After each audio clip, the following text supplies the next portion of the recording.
Harut व Marut कौन थे, बाबुल का कुआं कहाँ है और हारूत व मारूत का जादू किस तरह का था। ये वो पुरअसरार सवालात हैं जिनके जवाब तो बहुत हैं और लिखने वालों ने भी बहुत कुछ लिखा है, लेकिन उन किस्से कहानियों में हकीकत को तलाश करना गहरे समुंदर से मोतियां निकालने के बराबर है। हारूत व मारूत के मुताल्लिक बुनियादी तौर पर दो तरह की रवायतें मिलती हैं, एक वो जो कुरान व हदीस और ताबईन के अक़वाल में मौजूद है और दूसरी वो जो तौरेत व इंजील और इसराइली रवायतों में आती है, जबकि उन इसराइली रवायतों को बेशतर उलमा और मुवर्रिखीन ने तायद की है। इस वीडियो में हम उन दोनों तरह की रवायतों और वाक़यात को मुकम्मल पेश करेंगे। रिवायतों के मुताबिक हज़रत इदरीस अलैहिस्सलाम के ज़माने में एक मरतबा आसमान और ज़मीन के दरमियान से पर्दों को हटा दिया गया तो फरिश्तों ने ज़मीन में आबाद इंसानों को देखकर ताज्जुब किया और बोले, या रब्बुल आलमीन, हम तो गुनाह के करीब भी नहीं जाते, जबकि ये बनी आदम गुनाहों में इतने मुब्तला हैं। अगर हम उनकी जगह होते तो कभी तेरी नाफरमानी ना करते। अल्लाह ने इरशाद फरमाया, इंसानों को गुस्सा और शहवत दी गई है, अगर ये चीज़ें तुम्हें दी जाए तो तुम भी इसी तरह गुनाह में मुलव्वस हो जाओगे। लेकिन फरिश्तों ने कहा, हम ऐसा हरगिज़ न करेंगे। लिहाजा अल्लाह के हुक्म से फरिश्तों ने अपनी जमात में से दो बेहतरीन और इताअत गुजार फरिश्तों को चुन लिया, जिनका नाम हारूत और मारूत था। अल्लाह ने उन दो फरिश्तों में इंसानी फितरत और शहवत डालकर दुनिया में भेजा। वो शहर बाबुल में दो खूबसूरत इंसान बनकर आए और काजी के काम पर मुकर्रर हो गए, जहाँ वो लोगों के दरमियान फैसले किया करते थे। एक दिन उनके पास एक औरत अपना मुकदमा लेकर आई और कहा कि उसका शौहर उसे बहुत परेशान करता है। हारूत व मारूत ने जब उस औरत को देखा तो वो उसकी खूबसूरती और हुस्न से मरऊब हो गए और उस पर आशिक हो गए। उन्होंने उस औरत से जिना की ख्वाहिश की तो औरत ने उनसे कहा, तुम्हारी ये ख्वाहिश मैं तभी पूरी करूंगी जब तुम बुत की पूजा करो, शराब पियो या मेरे खाविंद को कत्ल कर दो।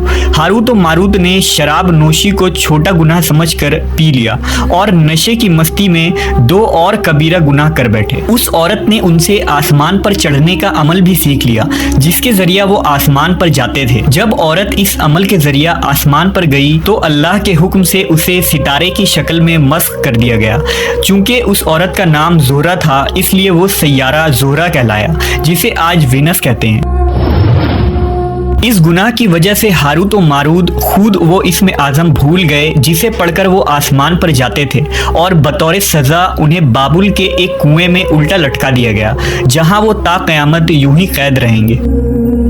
ये एक इसराइली रवायत है जिसे इमाम इब्न कसीर और फ़खरुद्दीन राज़ी जैसे मुफस्सरीन अफसाना और मन घड़त कहानी करार देकर सख्ती से रद्द कर देते हैं। वहीं इमाम सयूती जैसे उलमा इस रिवायत को मुस्तनद मानते हैं। हारूत व मारूत और चाहे बाबुल के सिलसिले में एक और रिवायत कसरत से बयान की जाती है, जिसके मुताबिक एक ज़माना ऐसा था जब शहर बाबुल रुए ज़मीन पर तहजीब व तमद्दुन का मरकज़ था। यहाँ के लोग बातिल खुदा की परस्तिश किया करते थे। ये लोग अपनी किस्मत उनसे वाबस्ता समझते थे, इसलिए इल्म नजूम और इल्म फल्कियात में बड़े माहिर थे। उनके बुतकदों में सितारों की पूजा की जाती थी। ये लोग जादू, तंत्र मंत्र, सिफली को बहुत अहमियत देते और इस इल्म के जरिया मुआशरे में खूब फसाद फैलाते थे। ये लोग तिलिस्म, जादू, तंत्र मंत्र में बहुत आगे बढ़ गए। उनमें बड़े बड़े जादूगर मौजूद थे। उनकी तारीखी किताबों में जगह जगह जादू और तंत्र मंत्र ही नजर आता है। उनका जादू दूर दूर तक मशहूर था। मुख्तसर ये कि उस शहर का बाशिंदा होना ही जादूगर होने की अलामत थी। जब हज़रत सुलेमान अलैहिस्सलाम की हुकूमत आई तो आपने उन लोगों को इस शिरकिया अमल से रोका और उनकी सहर और जादू की किताबों को एक जगह जमा करके अपनी अजीम कुर्सी के नीचे दफन कर दिया, ताकि इस फितना अंगेज इल्म का जड़ से खात्मा हो जाए। जब सुलेमान अलैहिस्सलाम की वफात हुई तो शैतान ने उन किताबों को दोबारा खोद कर निकाला और लोगों से कहा कि सुलेमान पैगंबर नहीं था, बल्कि उन किताबों के जरिया हुकूमत किया करता था। लिहाजा हवा में उड़ना, जिन्नात पर काबू और सुलेमान अलैहिस्सलाम के गैर मामूली मुआजिज़ात दरअसल जादू और सिफली का अमल था। बनी इसराइल ने उसकी पैरवी की और उन किताबों को पढ़ना शुरू कर दिया। लिहाजा दोबारा ये शर अंगेज इल्म इस कौम में सुरायत कर गई। अल्लाह ने सुलेमान अलैहिस्सलाम पर लगाए गए इल्ज़ाम और तुहमत की नफ़ी करते हुए सूरह बकरा में फरमाया है, اور انہوں نے اس چیز کی پیروی کی جو شیطان سلیمان کی بادشاہت کے وقت پڑھتے تھے، اور سلیمان نے کفر نہیں کیا تھا لیکن شیطانوں نے ہی کفر کیا۔ لوگوں کو جادو سکھاتے تھے اور اس چیز کی بھی جو شہر بابل میں ہاروت و ماروت 2 فرشتوں پر اتارا گیا تھا، اور وہ کسی کو نہ سکھاتے تھے جب تک یہ نہ کہہ دیتے کہ ہم تو صرف آزمائش کے لیے ہیں، تو کافر نہ بن۔ لہذا جب یہ سحر کا علم بابل میں عام ہو گیا اور لوگوں کی تکلیف اور پریشانی کا باعث بن گیا، تو اللہ نے 2 فرشتوں کو انسانی صورت میں مامور کیا کہ وہ جادو کے عوامل اور اسے باطل کرنے کا طریقہ لوگوں کو سکھائیں تاکہ وہ جادوگروں کے فساد اور شر سے محفوظ رہ سکے۔ لیکن یہ تعلیمات غلط مقصد کے لیے بھی استعمال ہو سکتی تھی۔ حالانکہ وہ فرشتے لوگوں کو تنبیہ کرتے تھے اور ان کے لیے صراحتاً کہتے تھے کہ یہ تمہارے لیے ایک طرح کی آزمائش ہے، لیکن پھر بھی وہ لوگ ایسے کاموں میں پڑ گئے جو انسانوں کے لیے ضرر اور نقصان کا باعث تھا۔